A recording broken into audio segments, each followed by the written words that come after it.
Suprabhatam guys, इस video में आप देखेंगे बहुत प्यारा वीडियो है। और ये वीडियो मैं इस बात पे बना रहा हूँ कि इसके पहले मैंने एक वीडियो बनाया था travelling to Pamir mountain roof of the world, और उसमें हमने ये बताया था कि महाभारत काल में हमारे देश की सीमा पामीर के पहाड़ तक टच करती थी। वो कैसे? क्योंकि हमारे ग्रंथों में उल्लेख है हिंदू कुश पहाड़ी। इतिहास में भी आप जाके पढ़ेंगे एंशिएंट हिस्ट्री में, then you get that the emperor of the Bharat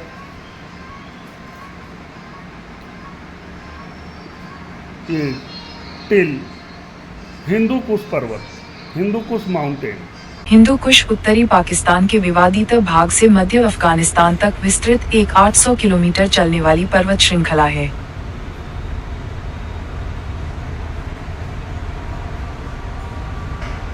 इस पहाड़ी की सीन देखिए, बर्फीला, कितना मनोरम, कितना सुंदर है। और उस समय पाकिस्तान अफगानिस्तान भारत का हिस्सा था, इसीलिए अखंड भारत की जो है सीमा हिंदू कुश पहाड़ी से टच करती हुई पामीर के पठार तक थी, क्योंकि हिंदू कुश पहाड़ी पामीर के पठार तक टच करता है।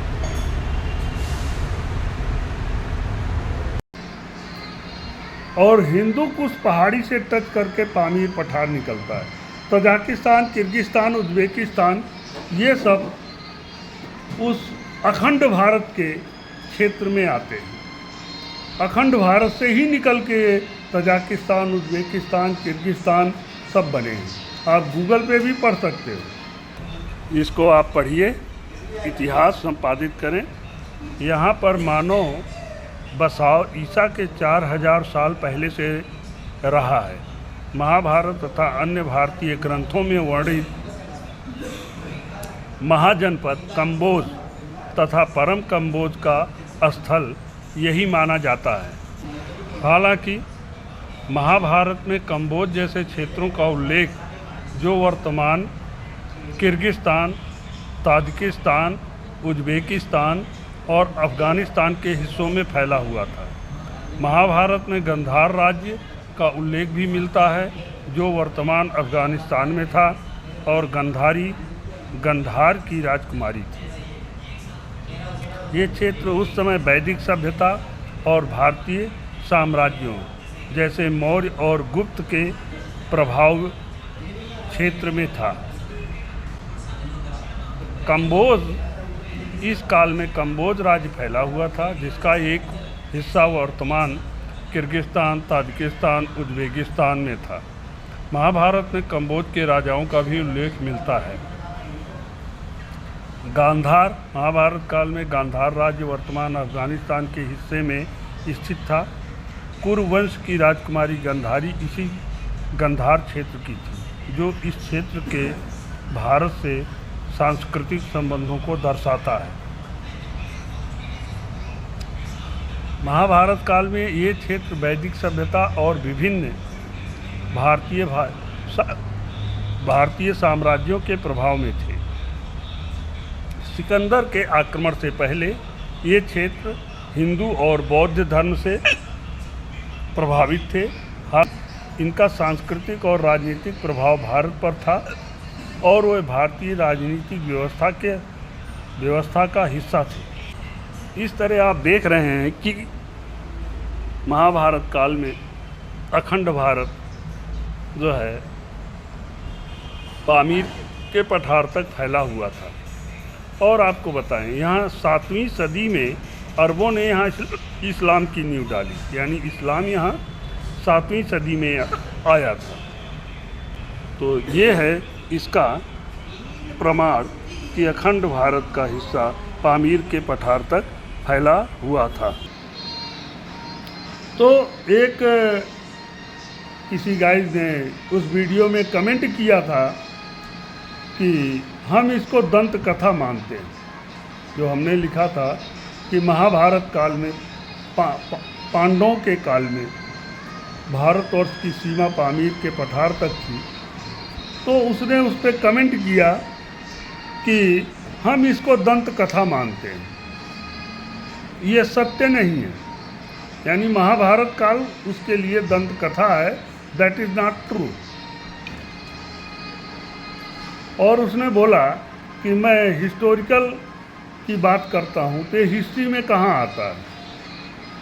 संभवतः उसके लिए हिस्ट्री उतनी ही है जो मेडिवल, मॉडर्न और हिस्ट्री, एंशियंट हिस्ट्री वो पढ़ा है, जहाँ तक जो सब्जेक्ट में है।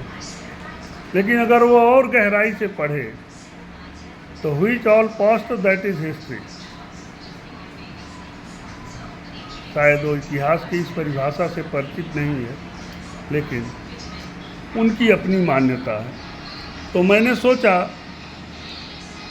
कि ये वीडियो इसी विषय पे बनाया जाए कि हमारे देश का नाम भारत कैसे पड़ा।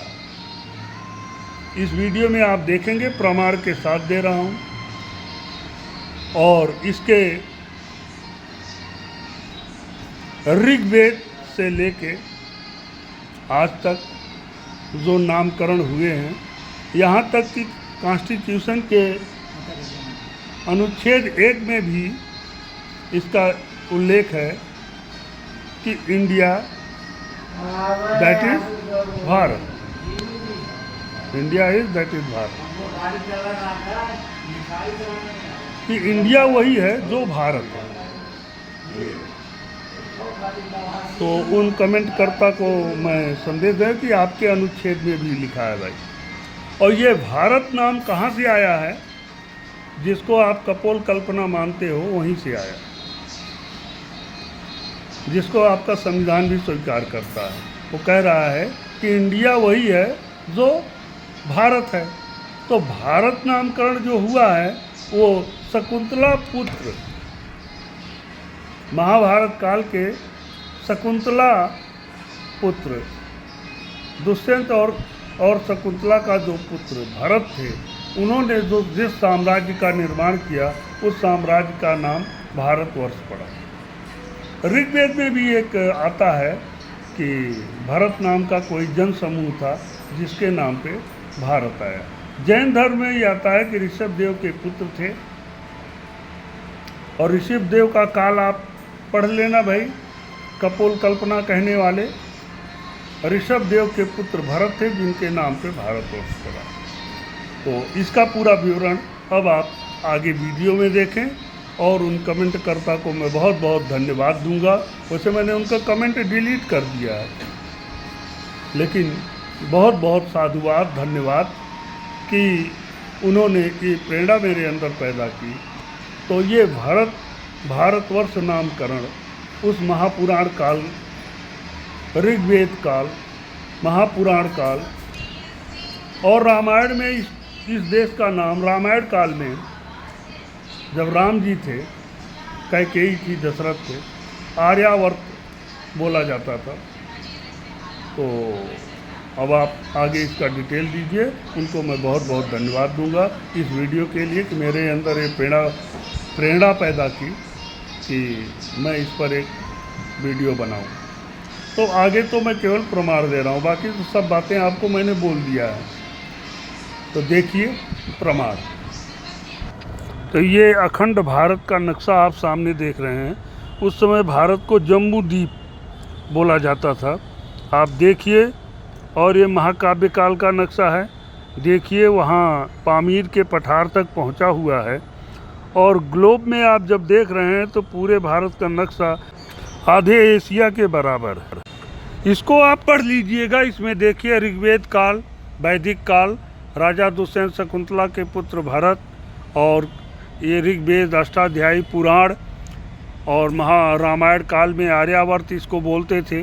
सारे प्रमाण उपलब्ध हैं, आप इसको पढ़ के स्वयं भी समझ सकते हैं कि। और ये आप देखिए इंडिया दैट इज़ भारत। तो कहने का अर्थ ये है कि हमें अपने ग्रंथों के भौगोलिक स्थिति का अध्ययन करना चाहिए। ऋग्वेद से लेके भक्ति काल तक के जितने ग्रंथ हैं सब में भारत की भौगोलिक स्थिति का वर्णन है। और जब आप अध्ययन करेंगे तो आप पाएंगे कि आपका भारत देश कितना दिव्य और कितना महान है। तो फिर मिलेंगे अगले वीडियो में, तब तक के लिए जय श्री राम और लाइक शेयर कमेंट कर